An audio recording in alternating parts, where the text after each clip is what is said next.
Merci Seigneur. Bonjour frères, sœurs, amis qui êtes avec nous sur Internet, sur les ondes. Soyez les bienvenus. Ensemble, nous voulons partager un temps. Nous allons louer, célébrer notre Seigneur, notre Dieu et aussi écouter la parole. Prions ensemble. Seigneur, merci pour ta grâce, ta bonté, ton amour et ta fidélité.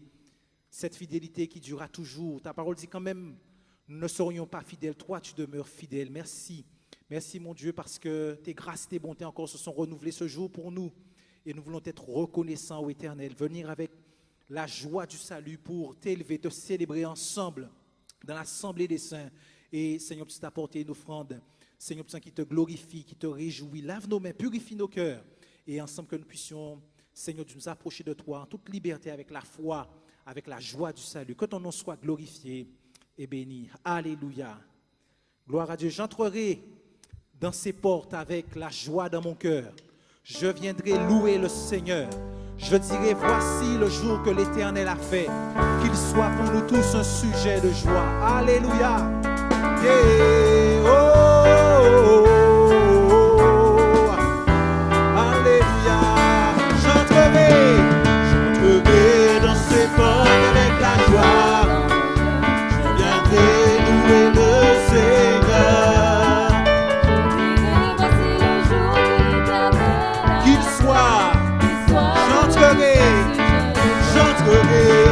J'entrerai dans ces portes, je viendrai louer le Seigneur.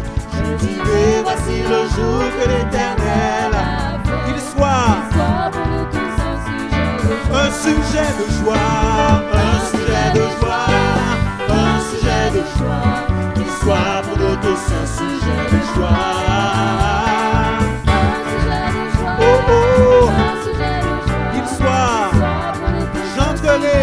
J'entrerai dans ces portes. Alléluia, Jésus est la porte. Il est le chemin, la vérité, la vie. Nul ne va au Père que par lui. Alléluia. J'entrerai dans ces portes. Je viendrai louer le Seigneur.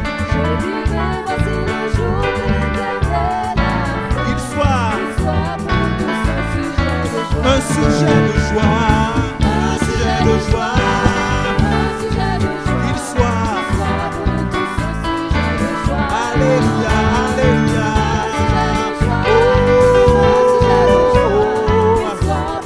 Un sujet de joie, un sujet de joie, qu'il soit pour nous tous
un sujet de joie.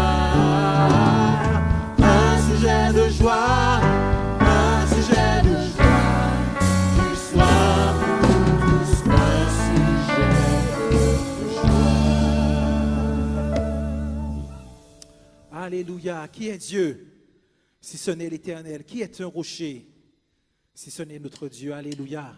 La Bible nous dit de nous entretenir par des psaumes, des hymnes et des cantiques spirituels. Qui est Dieu si ce n'est l'Éternel? Qui est Dieu si ce n'est l'Éternel? Qui est un rocher si ce n'est notre Dieu? Qui est Dieu si ce n'est l'Éternel? Qui est un rocher? Qui est Dieu si ce n'est l'Éternel? Qui est un rocher? Qui est Dieu si ce n'est l'Éternel? Qui est un rocher? C'est lui qui me sert de force et qui rend parfait mon chemin. Il exerce mes mains au combat, sa droite me soutient, je ne crains rien. Qui est Dieu si ce n'est l'Éternel?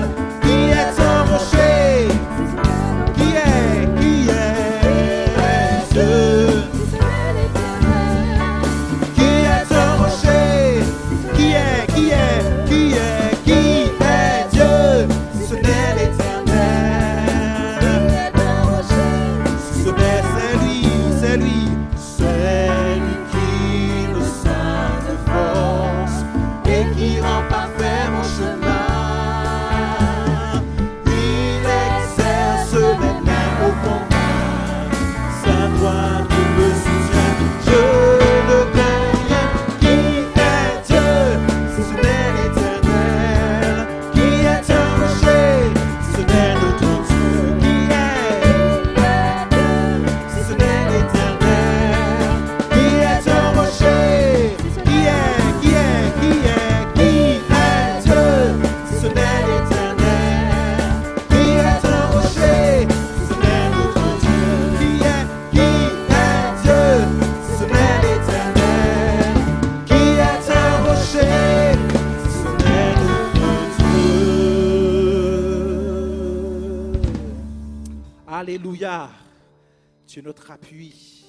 Tu es le ferme rocher pour nous, Jésus. Alléluia. Il est sorti du tombeau. La mort a perdu sa puissance. Alléluia. Béni sois-tu, Jésus. Tu as dit que tu avais le pouvoir de donner ta vie et aussi de la reprendre. Tu as vaincu la mort. Alléluia. Et tu es sorti du tombeau. Alléluia, Jésus. Nous te bénissons, nous te louons, nous te célébrons pour qui tu es et pour ce que tu as accompli pour nous à la croix et devant la mort. Alléluia. Il est sorti, il est sorti du tombeau. Sa puissance, il est sorti du tombeau. Il est sorti du tombeau, il est sorti. Il est sorti du tombeau. La mort a perdu sa puissance. De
Jésus.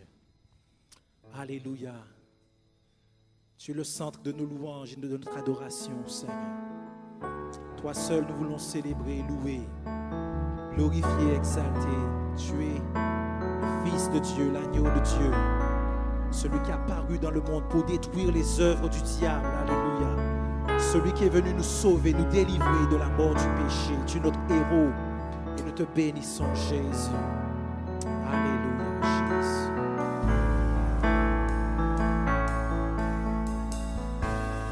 Les cieux proclament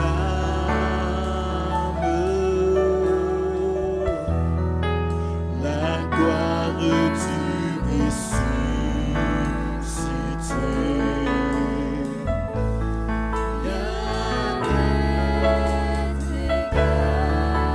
À la beauté.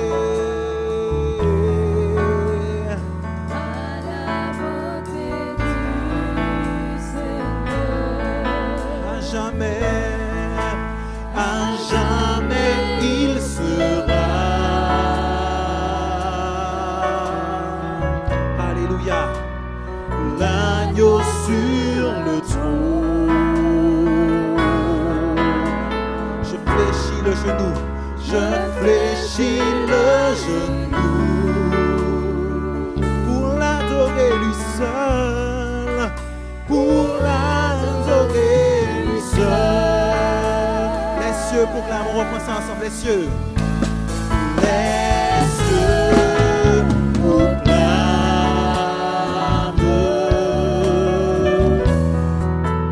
la gloire du ressuscité. Rien n'est égal.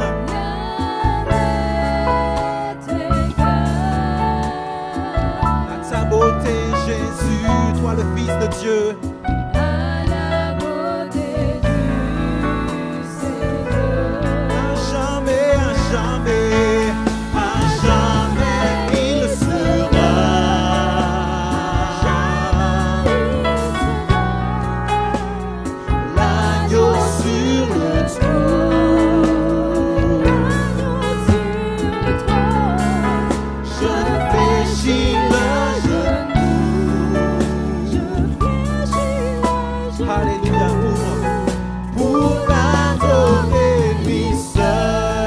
Je veux chanter, je veux chanter.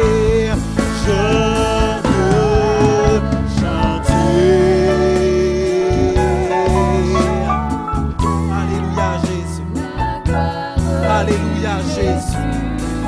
Toi le Fils de Dieu qui est mort et qui est ressuscité pour l'éternité. Puis nous a rachetés.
Je veux chanter.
l'agneau sur le trône.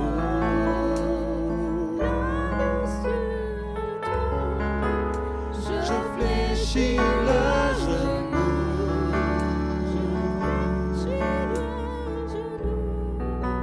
pour t'adorer, toi seul.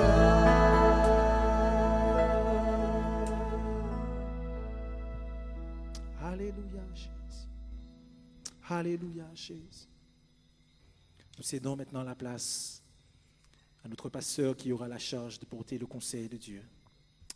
Sois béni, Seigneur. Alléluia, Jésus.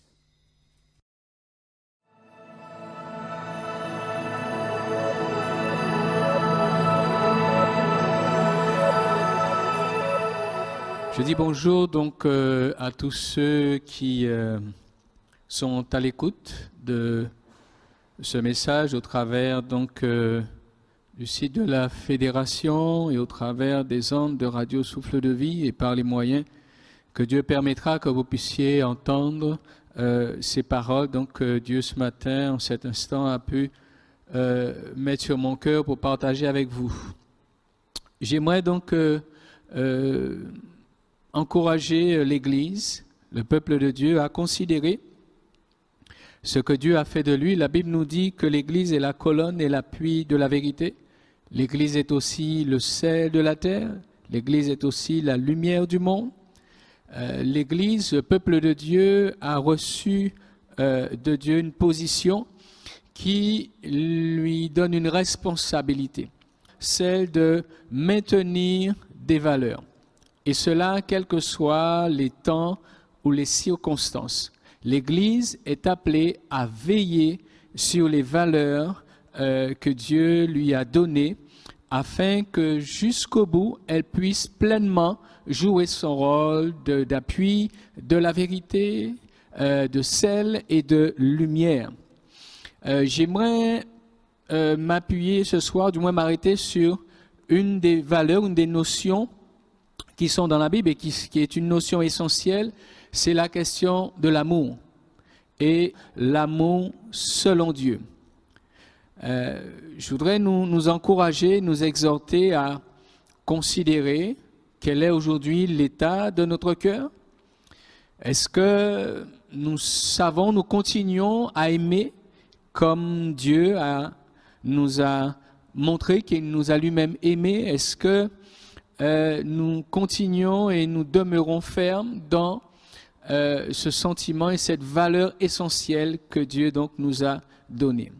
La Bible met en évidence que dans ces temps, dans les temps particuliers, des temps difficiles et particulièrement les temps de la fin, dans Matthieu 24, verset 12, la Bible met en évidence que l'iniquité donc va grandir. Il est dit donc, et parce que l'iniquité sera accrue, l'amour du plus grand nombre se refroidira.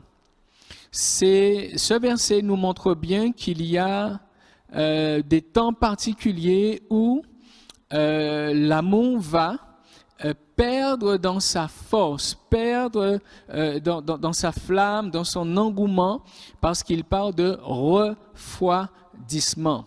Parce qu'à côté de cela, bien sûr, l'iniquité se sera accrue.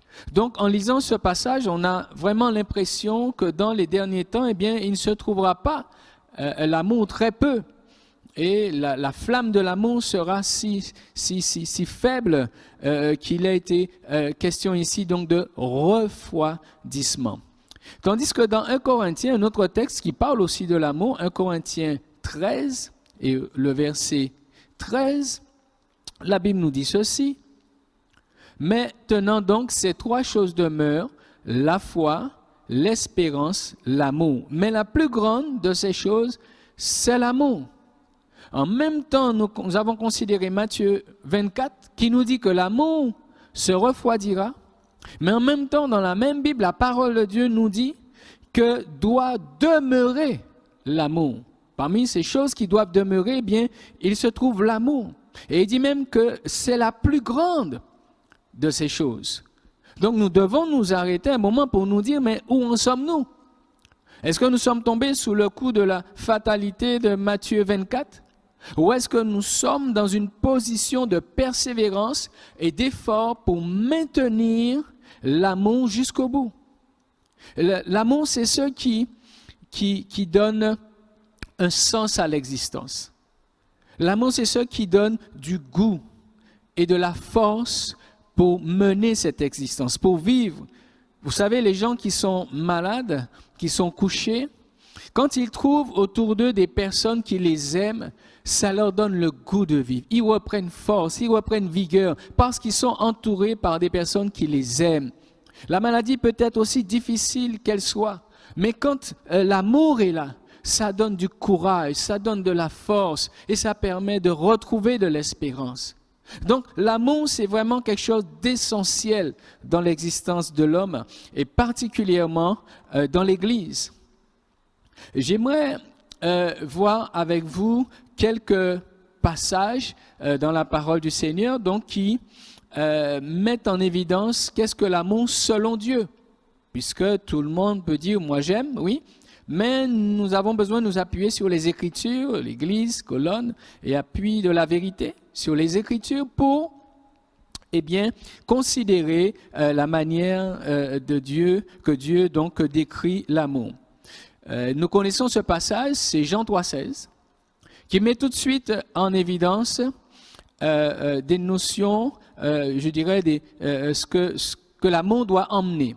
Jean 3,16, car Dieu a tant aimé le monde qu'il a donné son Fils afin que quiconque croit en lui ne périsse point, mais qu'il ait la vie éternelle.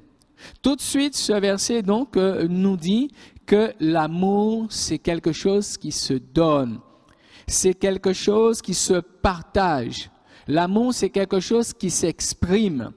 Et celui qui dit aimer a besoin de considérer que cet amour ne peut pas rester caché dans son cœur. Il y a des gens qui vous disent, eh bien, je suis timide, je suis réservé. Mais l'amour, c'est comme un feu, puisque nous l'avons lu tout à l'heure. Si c'est quelque chose qui se refroidit, c'est qu'en réalité, à la base, c'est quelque chose qui est comme un feu, c'est quelque chose qui ne peut pas rester caché. Il faudrait vraiment de grandes eaux pour l'éteindre. Il faudrait vraiment de gros efforts pour réussir à éteindre l'amour. L'amour, c'est un feu intérieur, quelque chose qui ne peut pas rester caché, qui ne peut pas rester caché. Donc, l'amour est appelé à se donner, s'exprimer et se partager. Alors, cela peut s'exprimer par des mots, par des gestes, par des actes, mais surtout par le don de soi. Surtout par le don de soi. Jean 15, 13 nous dit, « Il n'y a pas de plus grand amour que de donner sa vie pour ses amis, que de donner sa vie pour ses amis. » Vous savez, c'est plus facile de donner à quelqu'un un cadeau. Et on le voit bien. La facilité aujourd'hui, c'est de donner un cadeau, à la limite aussi d'envoyer un SMS, d'envoyer un mail, d'envoyer quelque chose. Voilà, de partager des choses, des mots, ou je dirais des objets qui veulent exprimer cet amour. Mais le plus important, ce n'est pas de donner quelque chose de matériel, ça fait partie, mais c'est surtout de se donner soi-même. Et je crois que c'est là la grande difficulté aujourd'hui pour que chacun puisse prendre le temps de se donner, de donner du temps à l'autre, de s'investir pour l'autre, d'aller vers l'autre. Et la facilité, c'est vraiment ce qui mène ce monde aujourd'hui. Et on se dit qu'au travers de ce qu'on essaye de faire, eh bien, l'autre comprendra. Mais je crois que quand on a une personne, ne serait-ce qu'on pourrait prendre un exemple d'une personne âgée, un grand-père, une grand-mère, un père, une mère, qui est isolé, qui est à la maison. Donc c'est bien de lui passer un coup de fil régulièrement. C'est bien de pouvoir donc penser lorsque c'est la période de la fête des mères, anniversaire et tout, de porter un cadeau.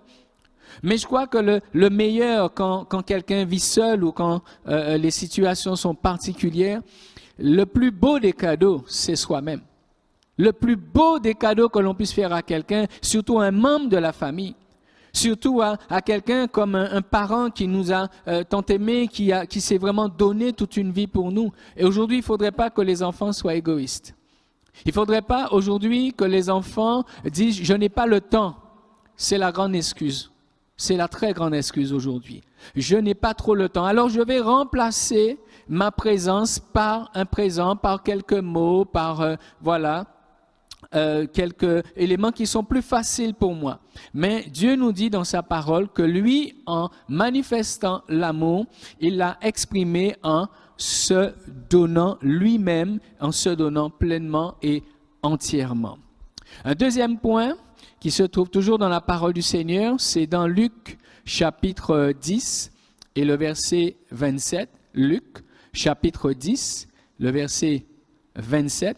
Jésus sera confronté donc à un docteur de la loi et qui lui posera donc cette question, verset 25. « Maître, que dois-je faire pour hériter la vie éternelle ?» Jésus lui dira, mais qu'est-ce qui est écrit dans la loi, qui lis-tu? Et il répondra au verset 27, « Tu aimeras le Seigneur ton Dieu de tout ton cœur, de toute ton âme, de toute ta force et de toute ta pensée, et ton prochain comme toi-même. » Jésus ici permet à cet homme de mettre en évidence une parole de l'Écriture qui montre que l'amour a un ordre de priorité. L'amour a une source. Il faut d'abord passer par la source de l'amour pour exprimer l'amour. Et la source de l'amour, c'est Dieu lui-même. Mais il dit de quelle manière il faut aimer Dieu. Et tu aimeras Dieu de tout ton cœur, de toute ton âme, de toute ta force et de toute ta pensée, et ton prochain comme toi-même. Il faut que cet amour que l'on exprime à Dieu, il faut que ce soit un amour entier, un amour plein, qui va puiser dans tout ce qu'on est. L'amour, ce n'est pas quelque chose qui se donne à moitié. Et Dieu, dans la manière qu'il voit l'amour, la relation avec sa créature, avec ses enfants, avec ses rachetés, avec ceux en qui il a mis son esprit et ceux qu'il a créés à son image, c'est un amour plein, un amour tout entier. Il n'y a pas de demi-mesure, parce qu'il dit de tout ton cœur, de toute ton âme, de toute ta force et de toute ta pensée. Et en faisant ainsi un plein amour pour Dieu, eh bien, il dit à partir de cela, quand tu as eu cet amour-là, quand tu as manifesté cet amour-là, quand tu as eu cette relation avec le Dieu d'amour, la source de l'amour, eh bien oui, tout naturellement, tu aimeras ton prochain comme toi-même. Puisque tu auras reçu de quoi? Puisque tu auras exercé et exprimé cet amour envers Dieu pleinement, alors ce sera tout à fait naturel de pouvoir l'exprimer. Et d'ailleurs, cet amour que l'on a pour Dieu, eh bien, se traduit par l'amour que j'exprime pour mon prochain, au travers de sa vie, au travers de ses circonstances. Donc, ce passage nous montre, eh bien, que l'amour a un ordre de priorité. On ne sait pas aimer de soi-même. Mais c'est à partir du moment que on aime Dieu, qu'on a une relation avec Dieu, eh bien, que l'on peut pleinement donc exprimer cet amour. Et dans le témoignage de Jésus, eh bien, nous voyons que tout ce qu'il va faire pour ce monde, tout ce qu'il va faire pour les personnes qui étaient autour de lui, tout cela, il va le tirer de sa relation avec Dieu. Tout cela va découler de la relation d'amour qu'il a avec son Père. De ce que, eh bien, il était tout entier livré à Dieu. Et pour accomplir la volonté de Dieu, eh bien, il s'est donné pour les hommes. Donc, nous aussi, en tant que rachetés, en tant que croyants, nous devons donc entretenir cet amour, entretenir cette relation que nous avons avec Dieu d'une manière très forte et très particulière. Cela m'amène à considérer aussi que, eh bien, je ne peux pas faire le bonheur de l'autre si moi-même je ne suis pas heureux. Et ça, c'est très important. Parfois, les gens se marient, les gens font des promesses, les personnes s'accordent entre elles, mais n'ont pas toujours les moyens d'entretenir cette relation. Et quand les difficultés viennent, eh bien, très vite, ils abandonnent l'alliance. ils abandonnent la relation.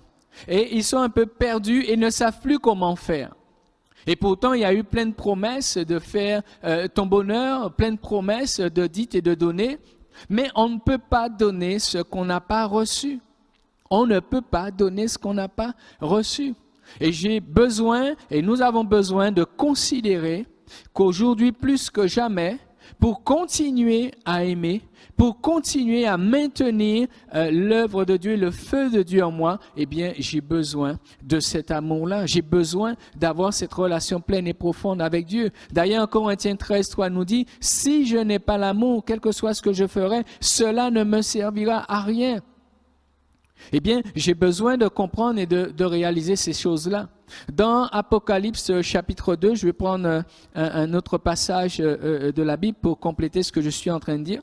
Apocalypse chapitre 2, et m'adressant ainsi donc à l'église de Jésus-Christ.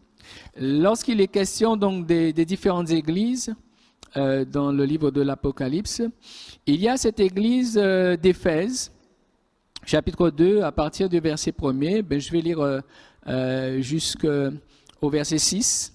Il nous est dit, « Écrit à l'ange de l'église d'Éphèse, voici ce que dit celui qui tient les 7 étoiles dans sa main droite, celui qui marche au milieu des 7 chandeliers d'or. Je connais tes œuvres, ton travail, ta persévérance. Je sais que tu ne peux supporter les méchants et que tu as éprouvé ceux qui se disent apôtres et qui ne le sont pas, et tu les as trouvés menteurs. Que tu as de la persévérance, que tu as souffert à cause de mon nom et que tu ne t'es point lassé. Mais, verset 4, ce que j'ai contre toi, c'est que tu as abandonné ton premier amour. Verset 5, souviens-toi donc d'où tu es tombé, repens-toi et pratique tes premières œuvres, sinon je viendrai à toi et j'ôterai ton chandelier de sa place, à moins que tu ne te repente. Verset 6, tu as pourtant ceci, c'est que tu es les œuvres des Nicolaïtes, œuvres que je hais aussi. Dans ce passage, il est vraiment mis en évidence un certain nombre de choses bonnes qui sont faites, qui sont accomplies dans cette église. Mais au milieu de ça, il y a une chose qui manque. Il y a une chose qui manque. Et au verset 4, il est dit, « Ce que j'ai contre toi, c'est que tu as abandonné ton premier amour. » Ici, je comprends que je peux être le chrétien le plus engagé de l'Église. Et je peux être aussi dans l'Église la plus engagée, soit dans les évangélisations, soit dans l'œuvre sociale. Et je peux tout au long de l'année avoir tout un programme, toute une organisation et régulièrement faire de l'évangélisation. Je peux organiser des choses pour aller vers les pauvres, pour aller vers les malheureux, voilà. Et on voit que dans cette Église, il y a beaucoup d'œuvres. Verset 2, je connais tes œuvres. Beaucoup d'actions qui sont menées. Et tous ceux qui voient ces chrétiens, ces églises-là en œuvre et disent, voilà, c'est une église vivante, agissante, voilà, gloire à Dieu, il y a de la puissance, ça bouge. Mais Dieu ne regarde pas comme nous regardons. Dieu ne considère pas les choses comme nous les considérons. Il y a des valeurs que Dieu veut trouver au milieu du peuple de Dieu. Et si l'évangélisation et les actions sociales doivent être au centre de la vie d'Église, et particulièrement l'évangélisation, puisque c'est l'ordre du Seigneur, allez et faites de toutes les nations des disciples. L'évangélisation doit être au centre de la vie d'Église, de chaque croyant. Nous devons être des témoins de Christ. Mais nous ne devons jamais oublier que l'amour doit être au centre de l'évangélisation. L'évangélisation doit être au centre de nos vies, de nos activités, mais l'amour doit être au centre de l'évangélisation. Donc ça veut dire une évangélisation, une action sociale sans amour. Le Seigneur nous dit dans sa parole, mais cela ne vous sert à rien. Et ici, cette église est vraiment un témoignage pour nous, pour montrer qu'il peut y avoir vraiment des choses très bonnes et très, très spirituelles, des œuvres vraiment grandes de fait. Mais au milieu de ça, il peut aussi y avoir quelque chose d'essentiel qui manque, et c'est l'amour. Et c'est pourquoi nous avons besoin de toujours prendre du temps, très régulièrement, pour réviser notre copie, pour revoir si nous sommes conformes aux Écritures, conformes aux principes que Dieu a établis. Il ne s'agit pas simplement de regarder autour de nous si nous sommes approuvés, si nous avons une bonne réputation, si les gens nous voient d'une manière ou d'une autre, non. Mais il s'agit surtout de considérer comment Dieu nous voit. Et ce qui est important, c'est que lorsque nous lisons la Bible, Dieu nous parle. Lorsque vous êtes chez vous et vous lisez la Bible, Dieu vous parle. Dieu parle à chacun d'entre nous. Et Dieu nous dit, oui, il y a des choses bonnes chez toi. Il y a des choses que tu fais, tu es très engagé, c'est bien. Mais il y a quelque chose d'essentiel qui te manque, c'est la question de l'amour, ton premier amour. Là, tu n'as pas veillé sur cela.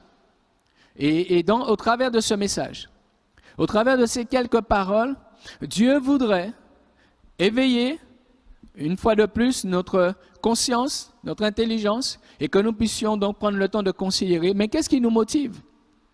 Quand je vais distribuer des prospectus, quand je vais donner un morceau de pain à quelqu'un, qu'est-ce qui me motive?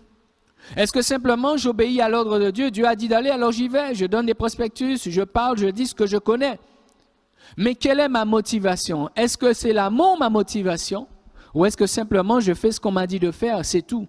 Mais les personnes elles-mêmes, je ne suis pas forcément plus conscient de ça, de ces personnes. Dieu voudrait que nous puissions faire un travail en profondeur. Pas seulement un travail qui se voit avec les yeux, mais aussi un travail profond intérieur. D'ailleurs, les gens vont sentir beaucoup plus l'impact de l'Évangile si l'amour est au centre de l'évangélisation, est au centre de l'œuvre sociale, est au centre de ce que je vais faire, du chant que je vais porter, des dons et des talents que je vais exprimer dans l'Église. J'ai besoin de veiller à cela, nous avons besoin de veiller à cela.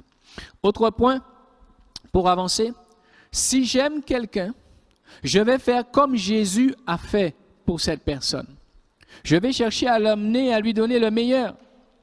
Et le meilleur aujourd'hui, comme de toujours, c'est simplement d'emmener quelqu'un dans le plan de Dieu. La meilleure chose qu'on puisse faire pour quelqu'un, et là où cette personne trouvera le meilleur pour sa vie, c'est dans le plan de Dieu, dans la volonté de Dieu. J'aimerais lire avec vous dans Romains chapitre 12 et le verset 12. Romains chapitre 12 et le verset 12. Il nous est dit ceci. Eh bien, Romains 12, verset 2, pardon. Ne vous conformez pas au siècle présent, mais soyez transformés par le renouvellement de l'intelligence, afin que vous discerniez quelle est la volonté de Dieu, ce qui est bon, ce qui est agréable et ce qui est parfait. Si je veux montrer à quelqu'un que je l'aime, que je l'aime, et si je dis à quelqu'un que je l'aime, que vraiment j'ai de la considération pour cette personne, eh bien j'ai besoin de faire une chose. C'est dans ma relation avec cette personne, dans ma manière de l'aborder, un ami, un camarade, un collègue, une personne autour de moi, un parent, un proche, un voisin, eh bien, c'est d'emmener cette personne à progresser, à sortir pas à pas de sa position pour progresser vers la connaissance de la volonté de Dieu et pour que cette personne puisse rentrer pleinement dans la volonté de Dieu. Parce que la Bible nous dit que dans la volonté, c'est là où on trouve ce qui est bon, ce qui est agréable et ce qui est parfait. Et je crois que tous cherchent le bonheur. Je crois que tous cherchent ce qui est merveilleux. Eh bien, c'est très simple. C'est très simple. Il suffit d'aider quelqu'un à aller vers le plan et vers la volonté de Dieu pour sa vie. Malheureusement, on retrouve la chose inverse. C'est que ceux qui sont déjà dans la volonté de Dieu, ceux qui sont dans ce qui est bon, dans ce qui est agréable et dans ce qui est parfait, il leur arrive de se laisser, je dirais, attirer à nouveau vers ce qui est imparfait, vers ce qui est mauvais et vers ce qui est désagréable devant Dieu. Et Dieu voudrait que son peuple puisse réaliser encore aujourd'hui quelle est sa position et la responsabilité que Dieu lui a donnée. J'ai besoin d'accompagner quelqu'un vers Dieu et non pas laisser la personne m'emmener loin de Dieu. Que chacun puisse réaliser et considérer quelle est sa position aujourd'hui. Dans 1 Jean chapitre 2, il nous est dit ceci, 1 Jean chapitre 2, Dieu est clair dans sa parole et il n'y a pas d'ambiguïté dans ce qu'il nous dit. C'est à nous simplement de savoir si nous l'acceptons ou si nous refusons. 1 Jean chapitre 2, versets 15 à 17, il est dit, « N'aimez point le monde, ni les choses qui sont dans le monde. Si quelqu'un aime le monde, l'amour du Père n'est point en lui. » Donc vous comprenez déjà par ce verset 15, eh bien il y a l'amour du monde et il y a l'amour du Père. Il ne faut pas se tromper. Amour, amour, amour partout, non. Il y a l'amour selon le monde et il y a l'amour selon Dieu. Et le texte nous dit que si l'amour du monde est dans quelqu'un, eh bien il n'a pas en même temps l'amour de Dieu. Ça n'a rien à voir. Au verset 16, il nous est dit, « Car tout ce qui est dans le monde, la convoitise de la chair, la convoitise des yeux, l'orgueil de la vie ne vient point du Père, mais vient du monde. Quel est cet amour qui me motive jusqu'à présent? Est-ce que je désire tout ce qui se passe dans ce monde, tout ce qui est de ce monde? Est-ce que la convoitise de la chair, est-ce que la convoitise des yeux et l'orgueil de la vie, est-ce que c'est ça qui me motive? Est-ce que c'est ça l'amour? Dieu dit non. Il y a un amour qui vient du Père. Il y a quelque chose qui vient de Dieu. Et nous avons besoin de connaître ou de réviser notre connaissance de l'amour selon Dieu. Et il nous est dit au verset 17, pourquoi est-ce que Dieu fait tous ces avertissements? Eh bien, il nous est dit au verset 17, et le monde passe, et sa convoitise aussi, mais celui qui fait la volonté de Dieu demeure éternellement. Le monde passe et sa convoitise aussi. Donc ça veut dire qu'en réalité, Dieu ne voudrait pas que j'aille m'attacher à ce qui va passer. C'est par amour que Dieu me dit cela, justement. C'est par amour que Dieu te dit cela. C'est par amour que Dieu avertit les hommes. Et leur dit, mais ne vous attachez pas à l'amour du monde, parce que ça va passer. Toutes ces choses-là sont passagères. Mais attachez-vous au contraire à l'amour de Dieu et à faire la volonté de Dieu, parce que c'est ce qui demeure éternellement.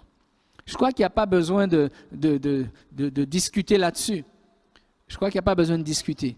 Il s'agit simplement de prendre position. Il s'agit simplement de se décider et de ne pas essayer de croire que ce monde va demeurer, que j'y vais quand même, et on verra après. Les choses sont dites, elles sont claires.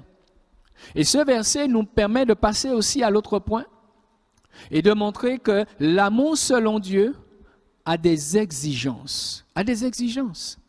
J'ai besoin, si je dis que j'aime Dieu, si je dis que j'aime quelqu'un, j'ai besoin de manifester du respect, de l'honneur. L'amour sans respect, c'est pas de l'amour.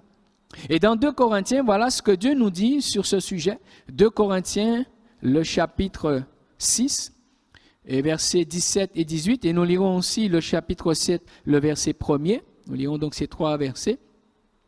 Il est dit ceci, « C'est pourquoi sortez du milieu d'eux et séparez-vous, dit le Seigneur. Ne touchez pas à ce qui est impur et je vous accueillerai. Je serai pour vous un père et vous serez pour moi des fils et des filles, dit le Seigneur Tout-Puissant. » Chapitre 7, verset 1er. « Ayant donc de telles promesses, bien-aimés, purifions-nous de toute souillure de la chair et de l'esprit, en achevant notre sanctification dans la crainte de Dieu, dans le respect de Dieu. » Dieu nous dit les choses et il nous invite à considérer que oui, l'amour impose une séparation. Si je veux de cet amour avec Dieu, qu'il soit mon père, que je sois son fils, sa fille, qu'il y ait cette relation d'amour, et Dieu le veut, il l'exprime ici.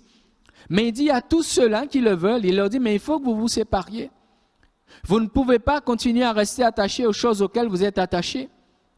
Et le chapitre 7, verset 1er, nous parle de purification, des souillures de la chair, de l'esprit, en achevant notre sanctification dans la crainte de Dieu. Souvenez-vous de l'histoire de Moïse. Quand Moïse sera sur la montagne, Dieu dira à Moïse, enlève tes chaussures parce que cet endroit est un lieu saint. L'homme, et particulièrement le croyant, nous avons besoin de considérer la sainteté de Dieu. Si j'aime Dieu, je vais respecter ce qu'il est. Dieu est saint. Si je dis, Seigneur, je t'aime de tout mon cœur, Dieu dit, d'accord, j'entends, je comprends ce que tu me dis. Mais je voudrais que tu traduises cela par un positionnement, par des choses concrètes. Sépare-toi, éloigne-toi de ce qui vient affecter ma sainteté. Et bien aimé, pour Moïse et pour personne, Dieu ne va laisser donc toucher à sa sainteté. Pour personne. D'ailleurs, l'amour de Dieu qui s'était manifesté à la croix n'a pas été un amour qui a changé l'état de sainteté de Dieu, non. Ça a été un amour qui a livré le sang de l'alliance capable de laver, de purifier le pécheur, de sorte qu'il s'approche du Dieu saint. Donc l'amour ne consiste pas à ce que je vienne me vautrer avec toi dans ton bourbier, non. L'amour de Dieu a consisté à nous tendre la main et nous faire sortir du bourbier du péché, de nous laver, de nous sanctifier, de nous mettre à part. Jésus n'a jamais commis de péché. Il a été vers les pécheurs et il a cherché à les encourager, à prendre la décision de sortir de leur état de péché. Et le Seigneur donc n'a rejeté personne, au contraire. Mais c'est à nous de réaliser dans cette relation avec Dieu, l'Église de Jésus-Christ, le peuple de Dieu, les rachetés. Parce que ici, l'apôtre dit, bien-aimés, bien-aimés. Il ne faudrait pas que des croyants ou des églises pensent qu'ils peuvent être à la fois dans le monde et être en même temps avec Dieu. Ce n'est pas possible, ce n'est pas biblique, ça ne marche pas. Il est question de sanctification. Et tous ceux qui disent qu'ils aiment Dieu, et particulièrement aujourd'hui, plus nous voyons nous approcher du temps du retour de Jésus, nous devons être sérieux. Nous devons considérer ce que Dieu dit. Et non pas ce qu'il y a dans notre cœur, ce que nous voudrions faire, ou ce que peut-être nous entendons à droite et à gauche qui nous donne toutes sortes de libertés, de possibilités d'agir. Non. Il y a certaines exigences de la part de Dieu, afin que l'amour soit selon Dieu, soit comme Dieu. Mais notons que dans tout cela, il n'y a pas de rejet de la part de Dieu. C'est pas à dire que Dieu rejette les autres et dit à son peuple, vous venez, vous, les autres, je vous rejette. Non, pas du tout. Mais c'est quelque chose de simple. Eh bien, simplement, Dieu voudrait préserver ce qu'il a déjà. C'est pas quand Dieu il y ait de l'amour et de la haine en même temps. Non, du tout pas. Dieu a de l'amour. Mais vous restez logique aussi vous-même avec vos enfants. Vous aimez vos enfants et vous leur donnez des conseils, non pas parce que vous n'aimez pas les amis qu'ils ont, mais vous savez très bien ce que les amis risquent de leur faire. Et pour préserver votre enfant, eh bien, vous allez lui dire, écoute, évite de fréquenter ou de faire les choses ou d'aller avec les autres qui font les choses mauvaises. Mais ça ne veut pas dire que vous avez de la haine pour les autres, mais vous voulez protéger ce que vous avez déjà. Jésus a payé un grand prix pour chacun d'entre nous. Et après avoir saisi la grâce, après avoir saisi l'évangile, après avoir été saisi par Christ, Dieu ne voudrait pas que nous puissions nous perdre à nouveau. Donc il va tout faire, il va dire ceux-là, ils ont accepté de marcher avec moi, eh bien venez, mettez-vous à part, sanctifiez-vous et marchez dans la crainte de mon nom, marchez dans la vérité, marchez dans l'amour, faites les choses comme je vous le dis, n'imitez pas le monde et ne recommencez pas à aimer les choses du monde. Mais Dieu voudrait en même temps, il continue à appeler les autres à venir à lui, afin d'être touchés aussi par son amour. Mais ne commettons pas l'erreur de vouloir aimer les gens plus que Dieu les aime. Et ni de vouloir que les gens nous aiment pour arriver à Dieu. Non. Permettons directement aux gens, ne devenons pas un obstacle, mais permettons directement aux gens de saisir l'amour de Dieu pour eux-mêmes. Si quelqu'un vient à l'évangile et qu'une autre personne se met entre Dieu et cette personne-là, un croyant se met entre Dieu et cette personne et saisit cet amour entre personnes, vous l'empêchez de saisir l'amour de Dieu. Et vous l'empêcherez ainsi de vous aimer réellement par la suite, parce que la personne n'aura pas saisi l'amour de Christ. Et malheureusement, ça arrive. Quand des gens arrivent comme ça au Seigneur, d'autres ont déjà un regard, une convoitise ou quelque chose, un regard. Et peut-être même s'ils ont des choses à cœur, mais vous devez laisser Dieu faire son œuvre d'abord. Vous devez laisser Dieu poser son amour dans ce cœur. Et cette personne-là saura comment aimer. Et cette personne fera votre bonheur demain si c'est la volonté de Dieu. Mais pas l'inverse. Pas l'inverse. Donc nous avons besoin de laisser tout à chacun parce que c'est la volonté de Dieu. Parce qu'il dit, je veux que tous les hommes soient sauvés. Mais au fur et à mesure qu'il nous sauve, il nous met à part. Il nous sauve, il nous met à part. Et lui, il se charge de pouvoir donc montrer aux autres qu'il l'aime et les faire entrer dans une église d'amour. Donc comme ça, tout le monde saura aimer son prochain, aimer Dieu, mais avec du respect. Et c'est cela que Dieu voudrait que nous puissions comprendre. L'amour ne peut pas s'exprimer ou s'exercer de n'importe quelle manière, avec toutes sortes de théories ou toutes sortes d'enseignements, de choses qui sont données aujourd'hui et qui font croire que nous pouvons renverser les principes spirituels. C'est faux, ça ne marche pas. Dernier point, c'est dans Romains le chapitre 5, le verset 5. Dieu, quand il nous demande quelque chose, et quand il y a des exigences de sa part, il se tient là pour nous donner les moyens d'y parvenir. Et dans la question de l'amour, Dieu s'est assuré de pouvoir nous donner les moyens que cet amour soit en nous, que nous puissions aimer selon lui. Romains chapitre 5 et le verset 5, Romains chapitre 5 et le verset 5, il nous est dit, « Or, l'espérance ne trompe point, parce que l'amour de Dieu est répandu dans nos cœurs par le Saint-Esprit qui nous a été donné. » Vous avez bien lu. L'amour de Dieu a été répandu dans nos cœurs par le Saint-Esprit qui nous a été donné. C'est-à-dire, cet amour-là, nous ne l'avions pas.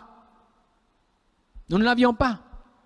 Et aujourd'hui, si quelqu'un aime, c'est qu'il a appris à aimer parce que Dieu a répandu cet amour dans son cœur.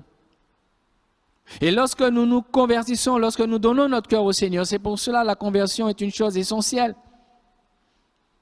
Si vous n'êtes pas converti, vous ne recevez pas cet amour-là. Et Dieu a fait quelque chose d'extraordinaire, c'est qu'au moment de la conversion, il va faire quelque chose, c'est que le Saint-Esprit va aller prendre dans le cœur de Dieu cet amour-là et le transplanter dans notre cœur. Oui, il nous fait une transplantation cardiaque.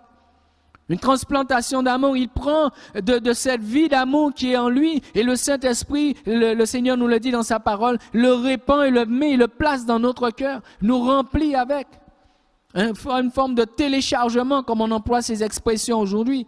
Il va récupérer ce qu'il y a dans le cœur de Dieu pour le mettre dans notre cœur. Donc ça veut dire à partir du moment que je suis devenu enfant de Dieu, je suis devenu une nouvelle créature, nouvelle création. Parce qu'avant, je n'avais pas l'amour de Dieu en moi. Je ne savais pas aimer, je ne savais pas comment faire. Mais l'amour de Dieu a été répandu dans mon cœur pour que je sache aimer. Pour que je puisse aimer comme Dieu a aimé. J'ai besoin seulement de laisser le Saint-Esprit, au fur et à mesure, faire son œuvre en moi, m'apprendre à aimer. J'ai besoin de laisser l'Esprit de Dieu faire cette œuvre de transformation en moi et permettre à l'amour de Dieu de pouvoir s'exprimer au travers de tout ce que je fais, au travers de tout ce que je vis. Et là, je commence à vivre quelque chose de particulier, quelque chose que je ne pouvais pas vivre, Le dernier texte que je veux lire avec vous se trouve dans 1 Corinthiens 13, ce passage qui nous parle de l'amour. Je veux le lire du verset 4 au verset 8. Et on comprend bien en lisant cela la différence. On comprend bien vraiment que c'est quelque chose qui n'est pas à notre portée. Ce n'est pas un amour selon nous, mais c'est vraiment un amour selon Dieu. Il nous est dit dans 1 Corinthiens 13, 4, « L'amour est patient. L'amour est plein de bonté. L'amour n'est pas envieux. L'amour ne se vante point. Il ne s'en fait point d'orgueil. Il ne fait rien de malhonnête. Il ne cherche point son intérêt. Il ne s'irrite point. Il ne soupçonne point le mal. Il ne se réjouit point de l'injustice, mais il se réjouit de la vérité. » Verset 7. « Il excuse tout.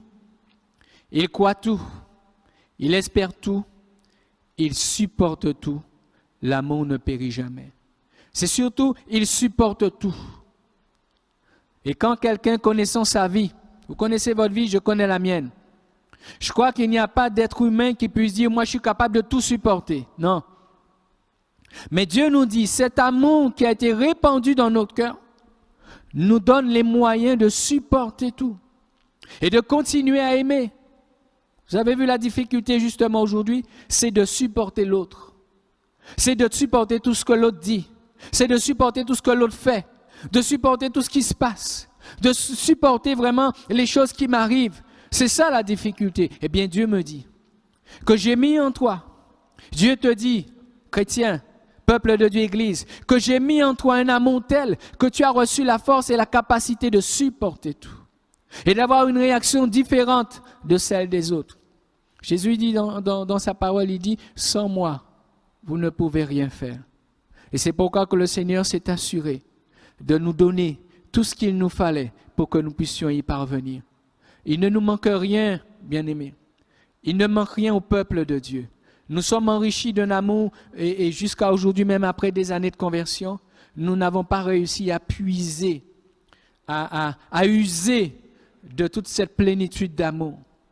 Mais Dieu encore, dans cet instant, veut nous rappeler, au travers de ce message, veut nous rappeler, alors que tout s'agite autour de nous, nous avons besoin de veiller sur notre cœur.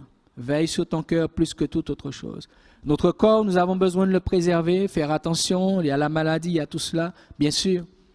Mais bien aimé, ce qui est le plus important, c'est que nous puissions veiller sur notre cœur.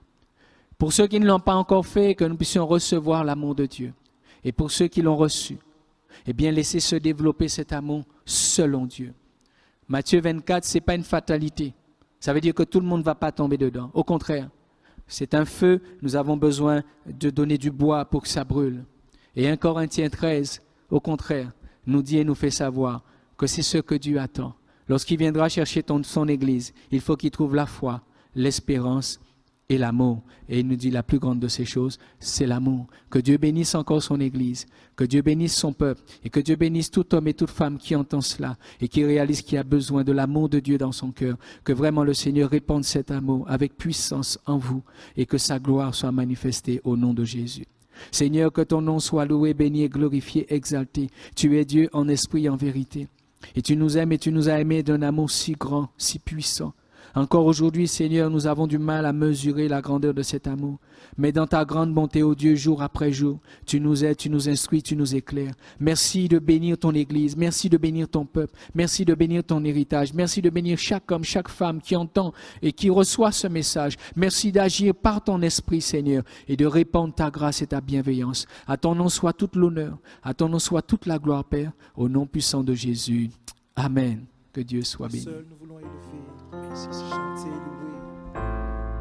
Parce que tu es exalté, toi le roi des rois, au-dessus des cieux, au-dessus de toutes choses, au-dessus de tout nom, au-dessus de toute principauté, de toute autorité, de toute couronne, Jésus.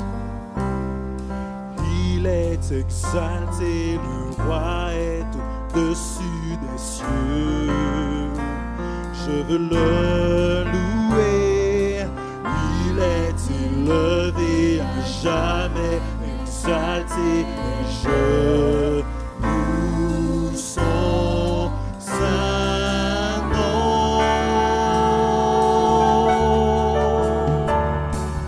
Il est Seigneur, sa vérité régnera.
Il est Seigneur, sa vérité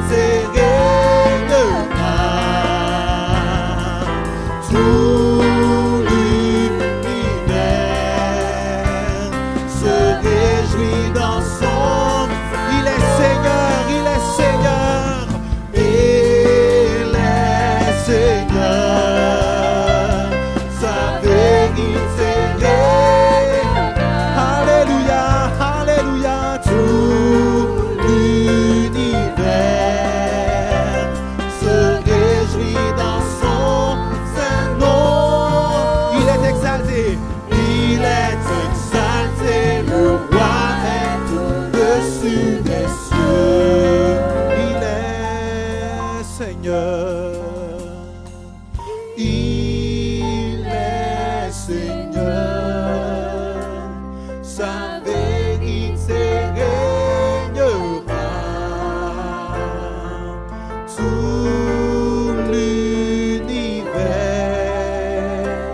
se réjouit dans son sein.